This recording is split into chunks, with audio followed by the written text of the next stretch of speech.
नमस्कार, मैं हूं आलोक जोशी। आप देख रहे हैं बिज अड्डा। कोरोना और महंगाई की मार से परेशान मिडिल क्लास के सिर पर एक और मुसीबत आ रही है। Central board of direct taxes यानी CBDT ने हुक्म दिया है कि बैंक अपने डिपॉजिट होल्डरों को या कंपनियां अपने शेयर होल्डरों को जो भुगतान करें उसमें से अब वो डबल रेट पर टैक्स काटें।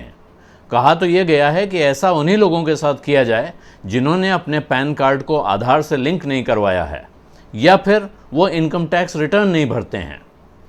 ये निर्देश डिविडेंड की कमाई और फिक्स डिपॉजिट या रिकरिंग डिपॉजिट के इंटरेस्ट के भुगतान पर लागू होगा।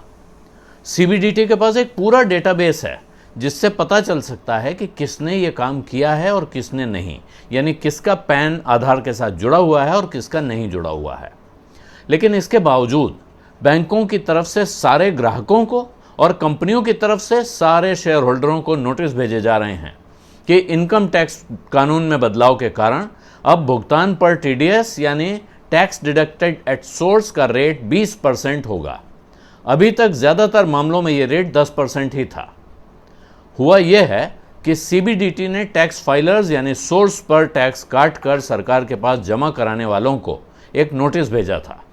इसमें कहा गया था कि वो पता लगाएं कि जिन लोगों को वो भुगतान कर रहे हैं उन्होंने अपने पैन और आधार को आपस में जोड़ा है या नहीं।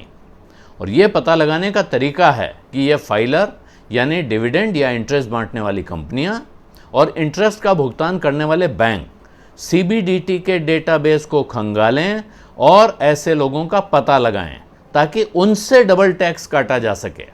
लेकिन ये कंपनियां और बैंक अपनी जिम्मेदारी पूरी करने के बजाय उसे ग्राहकों या डिपॉजिटरों के मत्थे मढ़ने की कोशिश में हैं। 1 जुलाई से यह नया नियम लागू हो भी चुका है। आप में से बहुत से लोगों के पास अपने मेल बॉक्स खंगालिए, वहां नोटिस पहुंच चुकी होंगी। इस रास्ते लोगों के हाथ से कितनी बड़ी रकम निकलने वाली है इसका अंदाजा इस बात से लगाइए कि देश में सालाना करीब 10 लाख करोड़ रुपए डायरेक्ट टैक्स से आते हैं, जिसका 40% हिस्सा यानी करीब 4 लाख करोड़ रुपए TDS से जमा होता है। और अब मुसीबत उन लोगों की है जिन्हें समझ ही नहीं आ रहा है कि करना क्या है। जो लोग रेगुलरली टैक्स रिटर्न फाइल करते हैं वो तो शायद अपने बैंक को चिट्ठी लिखकर साबित भी कर देंगे और वक्त आने पे अपना रिफंड भी ले लेंगे। लेकिन जिन्हें पता ही नहीं है कि साबित कैसे करना है या जिनका ध्यान इस ओर नहीं गया, उनके लिए ये बड़ा सिरदर्द बन सकता है। खासकर मिडिल क्लास के वो लोग इसमें फंसेंगे जो हिसाब किताब रखने में कमज़ोर हैं। हो सकता है कि उनका टैक्स कट भी जाए और वो उसे वापस भी न ले सकें। हालांकि नियम बिल्कुल साफ है। जिन लोगों ने पिछले 2 साल में इनकम टैक्स रिटर्न नहीं भरा है या इन 2 सालों में से हर एक साल में जिनकी TDS देनदारी 50,000 रुपये से ज़्यादा बनती है, ऐसे ही लोगों का टैक्स दोगुना कटना है। लेकिन इस गणित से भी देखें और कोताही में पैसा कट गया तो वापस लेने के लिए जिन्हें सबसे ज़्यादा कसरत करनी पड़ेगी वो ज़्यादातर सीनियर सिटीजन या बुज़ुर्ग लोग होंगे जो FD के इंटरेस्ट या कंपनियों से आने वाले डिविडेंड पर गुजारा करते हैं।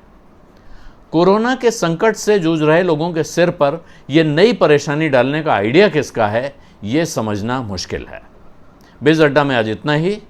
आपको बिज अड्डा कैसा लग रहा है बताना मत भूलिए, नीचे कमेंट बॉक्स में लिखिए। कुछ और देखना सुनना चाहते हैं तो वो भी लिखिए। कोशिश करेंगे आपकी इच्छा पूरी करें। धन्यवाद, नमस्कार।